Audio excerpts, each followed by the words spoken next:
खुद पर यकीन रखो तो दुनिया को समझाने की जरूरत नहीं, काम बोलेगा तो आवाज बनाने की जरूरत नहीं।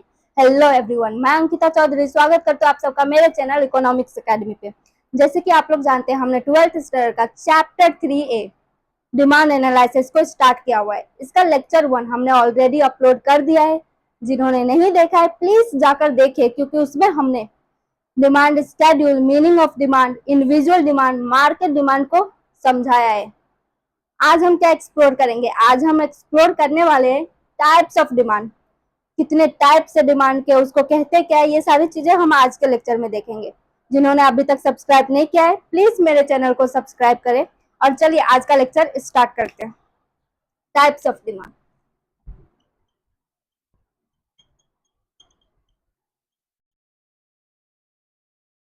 डिमांड के भी टाइप्स होते हैं। डिमांड सिर्फ डिमांड तो होती है, मतलब आप डिमांड को क्या कहते हो? Desire plus willingness plus ability to pay, ये डेफिनेशन है डिमांड के।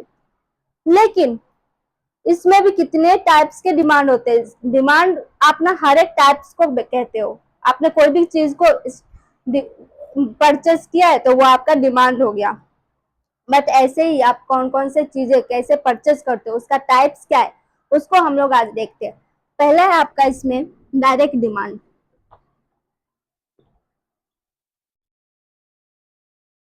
डायरेक्ट डिमांड क्या होती है?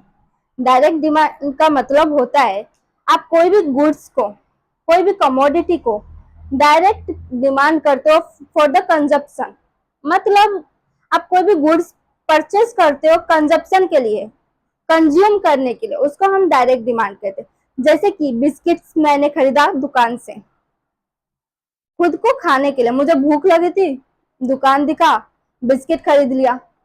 अब वो बिस्किट जो मैंने कंज्यूम किया तो ये मेरा डायरेक्ट डिमांड हो गई, क्योंकि मैं बिस्किट डायरेक्टली कंज्यूम करूंगी ना, वहां पे कुछ बनाने के लिए तो नहीं जाऊंगी बिस्किट। ये मेरा डायरेक्ट डिमांड होगा। मेरा चॉकलेट खाने का मन था, मैं दुकान गई, डायरी मिल्क खरीदी और वहीं पे फाड़ के खा ली। ये मेरा डायरेक्ट डिमांड हो गया, क्योंकि मैंने कंज्यूम कर लिया, डायरेक्टली उसको कंज्यूम किया खुद। ये हो गया डायरेक्ट डिमांड। अभी हम लोग देखेंगे इनडायरेक्ट डिमांड क्या होती है। इनडायरेक्ट डिमांड, अभी नाम से ही पता चल रही होगी, जो इनडायरेक्ट है मतलब कुछ तो तेरा कॉन्सेप्ट होगा, ये डायरेक्टली वाला कॉन्सेप्ट नहीं होगा। हाँ, इनडायरेक्ट डिमांड को ना डिराइव डिमांड भी कहते हैं। इनडायरेक्ट डिमांड को डिराइव डिमांड भी कहते हैं। अभी देखो इनडायरेक्ट डिमांड और डिराइव डिमांड क्या होते हैं। इनडायरेक्ट को ही डिराइव्ड कहते हैं।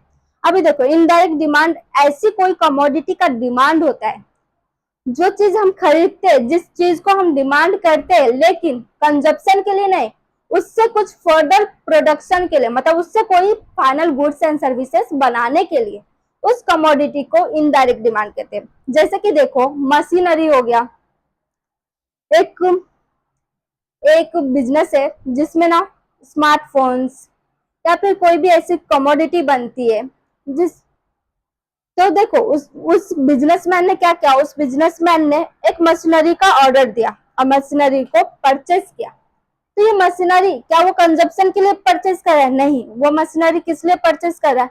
वो मशीनरी परचेस कर रहा है फर्दर प्रोडक्शन के लिए। उस मशीनरी से वो स्मार्टफोन बनाना चाहता है, तो स्मार्टफोन एक फाइनल गुड्स हो गई और मशीनरी एक थ्रू हो गया जिससे वो स्मार्टफोन बनेगा। वो मशीनरी जो है ना, मशीनरी का डिमांड इनडायरेक्ट डिमांड कहलाएगी, क्योंकि उससे हम फर्दर प्रोडक्शन करें। एक बेकरी है, इमेजिन करो, वो गई, बेकरी का जो ओनर है, मानो मैं ही हूँ, मैं गई, मेरे पास में एक बेकरी है, मैं गई और मार्केट में डिमांड की मैदे की, शुगर की और बाकी सारे रॉ मटेरियल की, जो काजू की, बादाम, ये सारी चीजों की।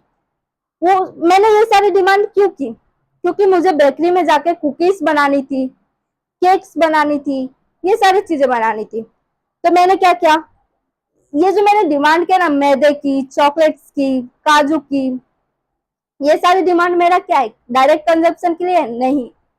ये सारी चीजें मैंने इसलिए मंगवाई है, इसलिए खरीदा है, जिससे मैं फाइनल गुड्स बना सकूं, जैसे कि कुकीज बना सकूं। तो ये देखो, ये सारी चीजें मेरी रॉ मटेरियल हो गई जिसका मैंने डिमांड किया है। ये रॉ मटेरियल की डिमांड जो है मेरी, ये मेरा इनडायरेक्ट डिमांड है, बिकॉज ये रॉ मटेरियल को यूज करके मैं फर्दर प्रोडक्शन करने वाली हूँ, आगे कुछ नया चीज बनाने वाली हूँ। ये हो गया इनडायरेक्ट डिमांड।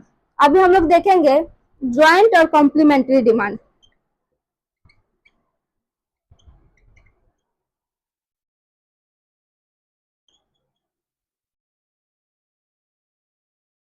अभी देखो, ज्वाइंट का मतलब तो नाम से ही आप लोगों को समझ में आ रहा होगा कि कोई जुड़ा हुआ कॉन्सेप्ट होगा, जो जुड़ा हुआ डिमांड है।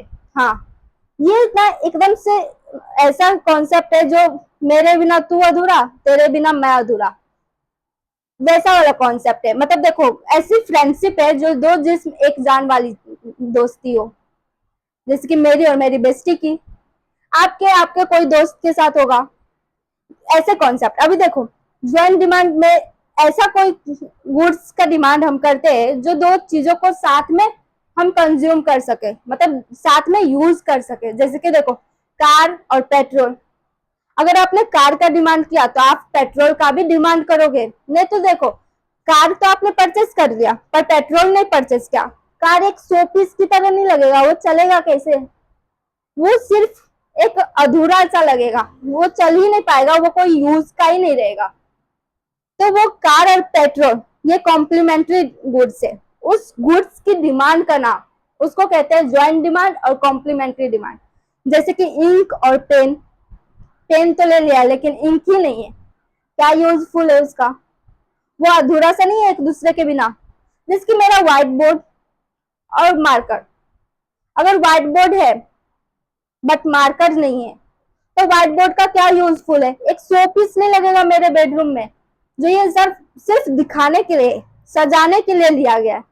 मार्कर है, तब मैं इस पे लिखूंगी, आपको समझाऊंगी, तो यूजफुल होएगा ना। देखो, कॉम्प्लीमेंट्री है, दोनों साथ में यूज हो रहा है। बोर्ड पे मैं साथ में लिख रहे हैं, ये साथ में कंजप्शन वाली गुड्स है। ऐसी गुड्स को कॉम्प्लीमेंट्री गुड्स कहते हैं। तो देखो, डायरेक्ट डिमांड ऐसी कोई डिमांड होती है जो आप डायरेक्टली डिमांड करते हो फॉर द कंजप्शन के लिए, मतलब खुद के कंज्यूम के लिए, मतलब आप खुद कंज्यूम करना चाहते हो उस कमोडिटी को डायरेक्ट डिमांड कहते हैं। इनडायरेक्ट डिमांड को और डिराइव डिमांड भी कहते हैं, उसका दूसरा नाम है डिराइव डिमांड। एग्जाम में आप लोगों को ना पूछ सकते हैं, डिराइव डिमांड को एक्सप्लेन करो, मीनिंग बताओ, डेफिनेशन बताओ, 1 मार्क्स के लिए, 2 मार्क्स के लिए। तो कंफ्यूज मत हो जाना, जो इनडायरेक्ट डिराइव क्या है, दोनों सेम है। अभी डिराइव डिमांड वो डिमांड होती है, उस कमोडिटी का डिमांड होती है जो आप डिमांड तो कर रहे हो पर कंजप्शन के लिए नहीं कर रहे हो, फर्दर प्रोडक्शन के लिए कर रहे हो। मतलब आप कुछ नया बनाना चाहते हो, उसके लिए कुछ नया प्रोसेस करके बनाओगे, उसको इनडायरेक्ट डिमांड कहते हैं। ज्वाइंट डिमांड आप लोगों को याद हो गई होगी, दो जिस्म एक जान, ये मार्कर और बोर्ड, या फिर कार और पेट्रोल, पेन और इंक, ये कॉम्प्लीमेंट्री डिमांड हो गई। अभी हम लोग नेक्स्ट डिमांड को देखते हैं।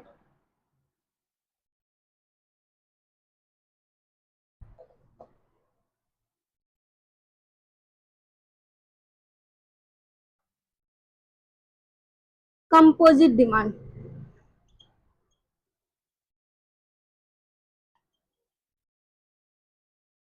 ऐसे कोई कमोडिटी का डिमांड करना जो मल्टीपर्पज के लिए यूजेस हो। कंपोजिट का डिमांड में ऐसी कोई डिमांड होती है जो मल्टीपर्पज के लिए यूज हो। जैसे कि देखो, एग्जांपल ले लो, मिल्क। आप लोगों के घर में मिल्क आता होगा, आपकी मम्मी पापा जो भी है, कोई ना कोई जरूर खरीदता है मिल्क, और रोज खरीदते हैं हम। देखो, लेकिन मैं मिल्क को क्या सिर्फ और सिर्फ चाय बनाने के लिए ही यूज कर सकती हूँ और कोई चीज के लिए यूज नहीं कर सकती? देखो, मिल्क बहुत सारी चीजों में काम आती है। मिल्क मैंने डिमांड किया, घर पे लाई, मिल्क खरीदते वक्त मैंने सोचा कि मैं चाय बनाऊंगी, लेकिन घर पे आते आते मुझे लगा कि चाय रहने दो, कॉफी बनाते। फिर मेरा मन किया, जो अरे यार खीर खाने का मन कर रहा, तो क्या करूंगी, मैं उसी मिल्क से खीर बनाऊंगी। फिर मेरा मन किया, स्वीट्स खाने का मन कर रहा है, मैं क्या करूंगी, फटफट से रसगुल्ले बना लूंगी। तो देखो, मिल्क कैसे काम आ रहे, बहुत सारी चीजों डिमांड को सेटिस्फाई करे, सिर्फ और सिर्फ एक कमोडिटी, सिंगल गुड्स जो मेरे मल्टीपर्पज डिमांड को सेटिस्फाई करे, उसको कंपोजिट डिमांड कहते हैं। जिसकी देखो, रसगुल्ले स्वीट्स में हेल्प कर रही है, स्वीट्स का डिमांड को सेटिस्फाई किया। खीर बनाने का सेटिस्फेक्शन मिली, फिर मैंने चाय बनाया, कॉफी बनाया, फिर दूध ज्यादा थी तो मैंने क्या किया, उसको पनीर भी बना लिया।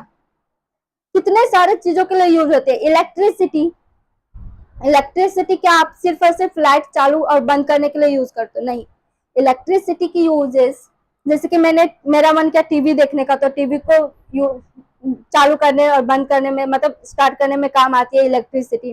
इलेक्ट्रिसिटी और फैन चालू करने में काम आती है, फैन के लिए काम आती है, वॉशिंग मशीन के लिए काम आती है इलेक्ट्रिसिटी, एसी चालू बंद के लिए काम आती है। देखो इलेक्ट्रिसिटी एक सिंगल कमोडिटी, सिंगल डिमांड, मेरी इलेक्ट्रिसिटी का डिमांड जो है कितने सारे डिमांड को सेटिस्फाई कर रहा है, मल्टीपर्पज के लिए यूजेस हो रहा है। जिसकी पानी, वाटर, देखो क्या आप सिर्फ पानी प्यास बुझाने के लिए ही काम आती है? नहीं, पानी को मैं खाना बनाने के लिए यूज कर सकती हूँ, एक डिमांड सेटिस्फाई हुआ। फिर मैं कपड़े धोने के लिए यूज कर सकती हूँ, 2 डिमांड सेटिस्फाई हुआ। क्लीनिंग के लिए यूज कर सकती हूँ, 3 डिमांड सेटिस्फाई हुआ। नहाने के लिए यूज करते, 4 डिमांड सेटिस्फाई हुआ। मुंह धोने के लिए, ये देखो कितने सारे डिमांड को सेटिस्फाई कर रहा है सिर्फ और सिर्फ सिंगल कमोडिटी। उसको कंपोजिट डिमांड कहते हैं, जो मल्टीपर्पज डिमांड को सेटिस्फाई कर रहा है, सिर्फ और सिर्फ एक डिमांड। आपने डिमांड क्या क्या, सिर्फ इलेक्ट्रिसिटी का डिमांड क्या, अभी आप इलेक्ट्रिसिटी से वेरियस कॉन्सेप्ट ऑफ डिमांड को सेटिस्फाई कर रहे हो। आपने डिमांड क्या क्या, सिर्फ मिल्क का डिमांड सेट, डिमांड क्या, मतलब मुझे मिल्क चाहिए, मैंने मिल्क खरीद के लाया, अभी वो मिल्क से सिर्फ मैं दूध पीने का काम नहीं कर रही हूँ, चाय बनाने का ही सिर्फ काम नहीं करो, कितने सारे डिमांड को सेटिस्फाई कर पा रहे हो। पनीर बनाओ, स्वीट्स बनाओ, खीर बनाओ, जो मन करे वो करो। पानी का डिमांड क्या, तो पानी सिर्फ मैं पीने के लिए ही नहीं यूज करती हूँ, बहुत सारे कामों में पानी यूज होती है। तो ये हो गया अपना कंपोजिट डिमांड। अभी हम लोग देखेंगे कॉम्पिटेटिव डिमांड।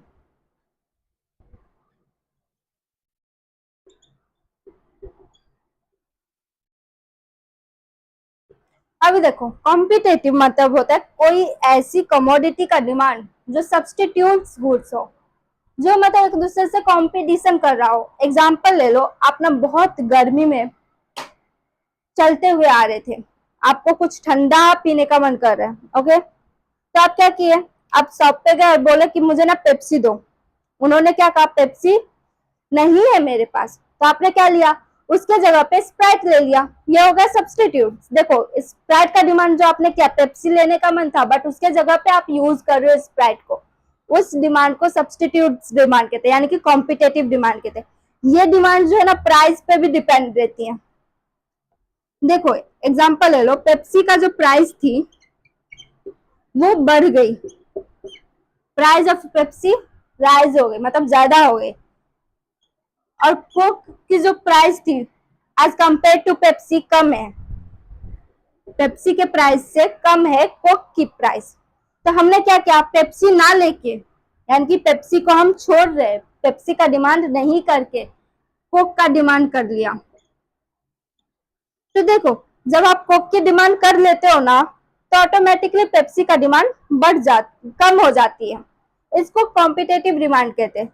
जैसे कि देखो आपकी मम्मी ने इवनिंग के टाइम पे स्नैक्स में बोला, बेटा क्या खाओगे, पिज्जा या बर्गर, कोई एक ही चूज करना। आपने पिज्जा चूज कर लिया, तो देखो बर्गर नहीं चूज किया आपने, बर्गर आपकी नहीं चूज करने की वजह से बर्गर का डिमांड क्या हो गया, कम हो गया, और पिज्जा का डिमांड क्या हो गया, ज्यादा हो गया। इसको क्या कहते हैं, कॉम्पिटेटिव डिमांड, यानी कि सब्सटीट्यूशन डिमांड, उसके जगह पे आप ये यूज कर रहे हो।